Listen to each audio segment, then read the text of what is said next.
आज लेसन 6 का subjective question कराने जा रहा हूँ। लेसन 5 खत्म हो गए हैं।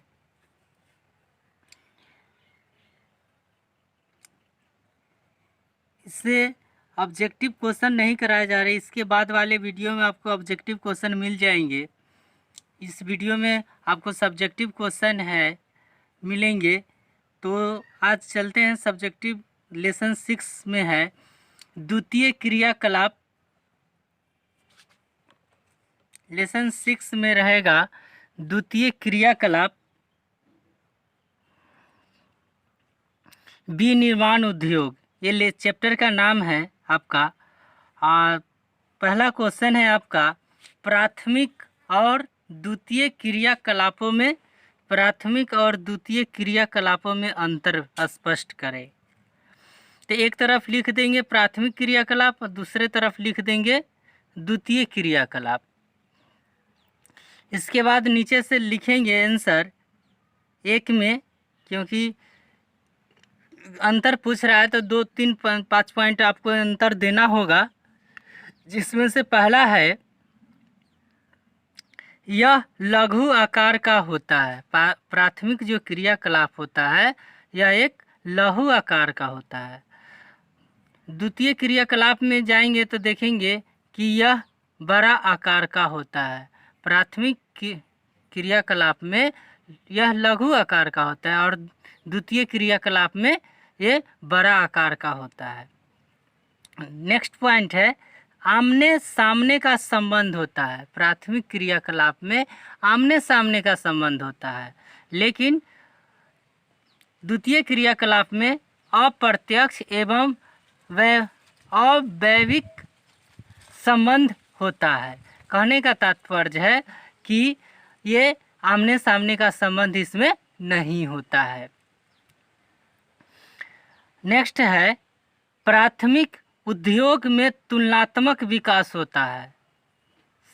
नेक्स्ट है 3 नंबर में प्राथमिक उद्योग में तुलनात्मक विकास होता है, लेकिन द्वितीय क्रियाकलाप में द्वितीय उद्योग में ऐच्छिक विकास होता है।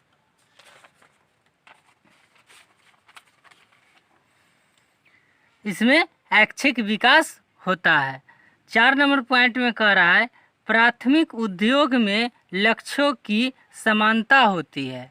प्राथमिक उद्योग में जो लक्ष्य दिए जाते हैं सबका समान होता है, लेकिन द्वितीय उद्योग में लक्ष्यों की असमानता होती है। लेकिन द्वितीय उद्योग में क्या होता है, लक्ष्य असमान होती है।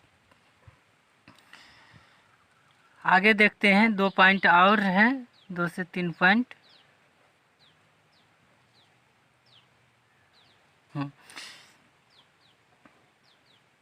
5 में कह रहा है प्राथमिक उद्योग में विकास स्वामित्व होती है।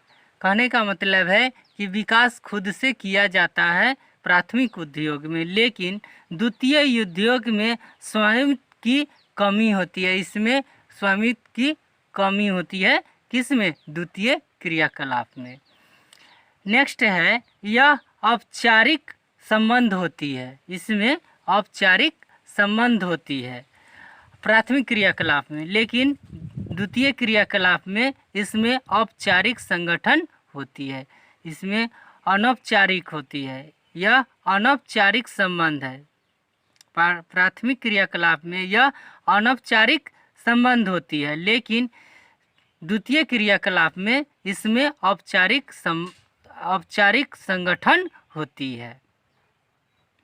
नेक्स्ट है इसमें व्यक्तिगत एवं घनिष्ठ संबंधों का प्रधानता है। इसमें व्यक्तिगत एवं घनिष्ठ संबंधों का प्रधानता होती है, और द्वितीय क्रियाकलाप में इसमें सीमित स्वार्थों की पूर्ति होती है। ठीक है, तो ये आपका पहला क्वेश्चन हो गया। चलते हैं दूसरा क्वेश्चन की तरफ। दूसरा क्वेश्चन में आपका है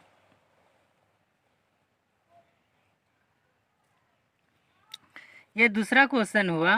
दूसरा क्वेश्चन में है द्वितीय क्रियाकलाप क्या होता है। इससे पहले तो आप पढ़ रहे थे कि प्राथमिक क्रियाकलाप, इसमें है द्वितीय क्रियाकलाप। द्वितीय क्रियाकलाप आखिर होता क्या है, तो देखेंगे द्वितीय क्रियाकलाप। द्वितीय क्रियाकलाप स्टीफन कोई वैज्ञानिक के नाम है, स्टीफन के अनुसार वे होते हैं जिसमें अपेक्षाकृत काफ़ी बड़े होते हैं और इसमें पाए जाने वाले संबंध काफ़ी अवैयक्तिक होती है। हाइमन ने संदर्भ समूह जैसा शब्द का प्रयोग द्वितीय क्रियाकलाप के लिए किया था। इन्हें संदर्भ समूह इसलिए कहा गया जाता है क्योंकि वे समूह किसी व्यक्ति के समझ ऐसा संदर्भ प्रस्तुत करते हैं। कहने का तात्पर्य है, सीधा सीधी भाषा में समझिए कि प्राथमिक क्रियाकलाप जो मनुष्य प्रथम कोई कार्य करता है किसी चीज़ में, कृषि से संबंधित प्राथमिक क्रियाकलाप आते हैं तो कोई कार्य करता है उसमें प्राथमिक क्रियाकलाप करते हैं। लेकिन जैसा ही कोई कुटीर उद्योग या कोई निर्माण कार्य करते हैं, कोई उद्योग लगा देते हैं, तो ये द्वितीय क्रियाकलाप में आते हैं। ठीक है, तो ये प्रथम क्रियाकलाप तो हो गया कृषि और द्वितीय क्रियाकलाप हो गया विनिर्माण या फिर उद्योग लगाना। ठीक है, तो इसी में कहा था कि हाइमन ने संदर्भ समूह जैसा का प्रयोग द्वितीय क्रियाकलाप के लिए किया था। इन्हें संदर्भ समूह इसलिए कहा जाता है क्योंकि जैसी कोई उद्योग लगाएगा तो समूह में कार्य होता है, तो इसीलिए इसमें कह रहा है संदर्भ समूह कहा जाता है क्योंकि समूह किसी व्यक्ति के समझ ऐसा संदर्भ प्रस्तुत करते हैं कि बहुत सारा व्यक्ति एक जगह मिलके कार्य कर रहे हैं। चलते हैं नेक्स्ट पॉइंट में। नेक्स्ट क्वेश्चन कह रहा है लोहा इस्पात एवं पेट्रो रसायन उद्योग के विश्व वितरण का वर्णन करें। ठीक है, ये आपका तीसरा नंबर आज का क्वेश्चन है कि लोहा इस्पात एवं पेट्रो रसायन उद्योग के विश्व वितरण का वर्णन करें। तो कह रहा है इसमें इसका आंसर हो गया लोहे का चुंबकीय गुण और सघन उपलब्धता इसके महत्व को बढ़ा देते हैं। पृथ्वी पर सबसे अधिक पाई जाने वाली धातु एल्युमिनियम है, परंतु इसका बिखराव इतना अधिक है कि कुछ ही क्षेत्रों में अयस्क से धातु निष्कासन संभव हो पाता है। लोहे के धातु निष्कासन के दो प्रमुख चरण हैं। लोहे के धातु निष्कासन के दो प्रमुख चरण, पहला है अयस्क शोधन और दूसरा है धातु निष्कासन। तो आगे देखते हैं।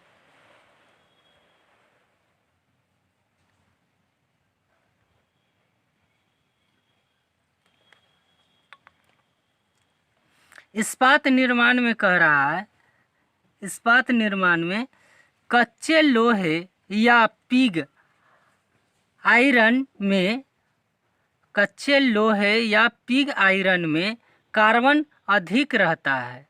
गंधक, फास्फोरस जैसी अन्य अशुद्धियाँ भी रहती है। वही पूर्णतः शुद्ध लोहा अत्यंत मुलायम होता है। ओपन हर्थ फर्नेस या विद्युत भट्ठी में पिग आयरन और चूना मिलाकर गर्म किया जाता है। अशुद्धियों को धातु मल के रूप में निकालकर कुछ विशिष्ट शक्ति कारक पदार्थ nickel, chromium,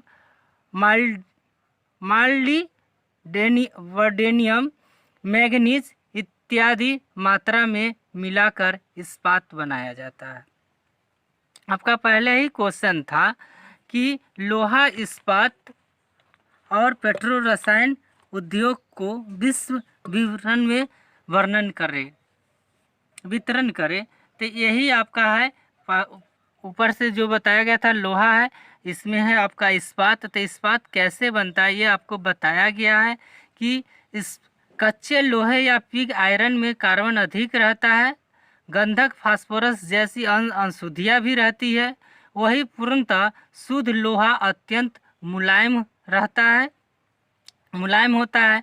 open hearth finance या विद्युत भट्टिया में पिग आयरन और चूना मिलाकर गर्म किया जाता है। अशुद्धियों को धातु मल के रूप में निकालकर कुछ विशिष्ट शक्तिकारक पदार्थ निकेल, क्रोमियम, मॉलिब्डेनम, मैग्नीज इत्यादि मात्रा में मिलाकर इस्पात बनाया जाता है।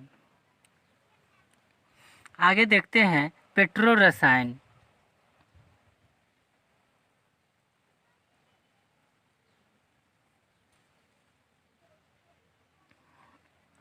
पेट्रो रसायन लिख के डैश देंगे और देखेंगे पेट्रोलियम दो लैटिन शब्दों जैसे पेट्रो और ओलियम से मिलकर बना है। पेटा का अर्थ है चट्टान तथा ओलियम का अर्थ है तेल, अर्थात चट्टान से जो तेल निकाला जाता है उसी को पेट्रोलियम बोला जाता है। पृथ्वी के अंदर अनादिकाल से जीव जंतु और वनस्पतियों के दबने एवं गलने से करोड़ों वर्ष की रासायनिक क्रियाओं से हाइड्रोकार्बन का निर्माण हुआ। यह पृथ्वी चट्टानों के बीच संरक्षित है।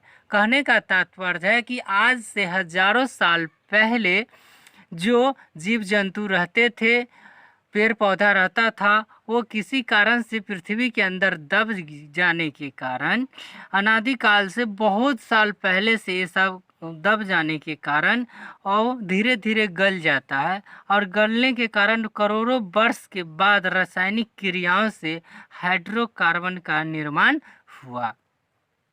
यह पृथ्वी चट्टानों के बीच संरक्षित है। यह पृथ्वी के हर जितने भी चट्टान है अंदर, वो जमीन के अंदर वो संरक्षित है। शोधक कारखानों में विभिन्न यौगिकों या अवयवों को अलग किया जाता है। तो जब शोध किया जाता है कि यहाँ पे तेल है या फिर यहाँ पे चट्टान से छुपा हुआ तेल है चट्टान में से, तो उसको शोध करके निकाला जाता है और यौगिक और अवयवों को अलग अलग कर दिया जाता है। इसे बाहर निकालने पर यह काला बदबूदार तेल कच्चा तेल कहलाता है। कहने का तात्पर्य है जो चट्टान में से जो तेल निकाला जाता है वो काफ़ी बदबूदार होता है और उसको कच्चा तेल कहते हैं। विभिन्न श्रेणियों में पेट्रोल, डीजल, किरासन, स्नेहक, मोम इत्यादि निकलता है। इससे ही पेट्रोलियम उद्योग कहलाता है। तो कहने का तात्पर्य है जो उसमें से कच्चा तेल निकाला जाता है उसको रिफाइन किया जाता है और रिफाइन करके बहुत सारा तेल का निर्माण किया जाता है। डीजल, पेट्रोल, किरासन तेल, स्नेहक, मोम इत्यादि का जो निर्माण किया जाता है तो उसी कच्चा तेल से किया जाता है। तो ये उसी को क्या कहते हैं, पेट्रो रसायन कहलाता है। तो आज के लिए आपको इतना ही क्वेश्चन रहेंगे। कल ये फोर्डिज्म और पोस्ट फोर्डिज्म का अंतर स्पष्ट करेंगे उसके नेक्स्ट वाले वीडियो में। आज के लिए इतना ही क्वेश्चन रहेंगे। ठीक है।